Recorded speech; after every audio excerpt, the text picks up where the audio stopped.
There is more bad news for the inshore fishery in an area that has long faced cod stock troubles. Today, DFO released its Atlantic cod stock assessment for the south coast zone of 3PS. It remains in the critical area with stock sizes smaller than scientists previously thought. With more, here is NTV's Jodi Cooke. Scientists at DFO acknowledging something today they didn't predict. Cod stocks off of the island in zone 3PS on the south coast are smaller than previously thought. The key takeaways from our assessment of 3PS cod is that the cod stock in 3PS, which is located off southern Newfoundland and Labrador, remains in the critical zone of the DFO precautionary approach framework. DFO giving a bleak outlook for the ecosystem in 3PS, saying the fish are smaller, they're not reproducing the way scientists hoped, and their bellies are empty at mortality. Cod in 3PS are smaller than they used to be, and there are very few young fish entering into the stock. The ecosystem in 3PS is changing, and as the ocean continues to become warmer, cod productivity is expected to be negatively impacted. Consistency with the DFO precautionary framework and the rebuilding plan for this stock indicate that fishery removals should be at the lowest possible level until the stock clears the critical zone.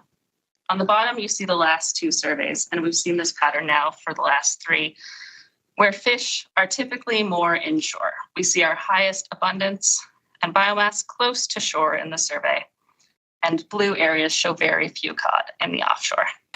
It's a little bit of deja vu. The FFAW responding, saying they're not surprised at these findings. Obviously, northern cod has become the poster child for mismanagement. We would have liked to believe that DFO management had learned some lessons from what happened back in the 80s and 90s with that stock. As recently as 10 years ago, we were sounding the same alarm on 3PS, that inshore harvesters weren't seeing the same amount of fish as what the offshore was claiming. That the fish in the offshore had been aggregated.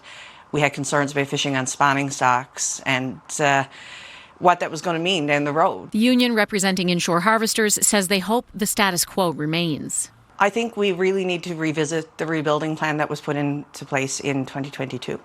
I think we need more inshore harvesters at the table, and we need DFO management and science at the table to start taking them seriously. Again, we were here in the 90s. We hoped we'd never be there again. That was northern cod, and now we're seeing the same thing with 3PS cod. So, if we didn't learn lessons back then, maybe right now, something as blatant as this, when you look at the heat maps of where the fish were not that long ago, and the absence of that fish, it's not our members that have taken that fish out of the ocean. The information will be shared for management decisions at the Groundfish Advisory Committee in the new year. Today, in a statement, the Atlantic Groundfish Council weighing in, saying they too support the upcoming review. Jodi Cooke, NTV News.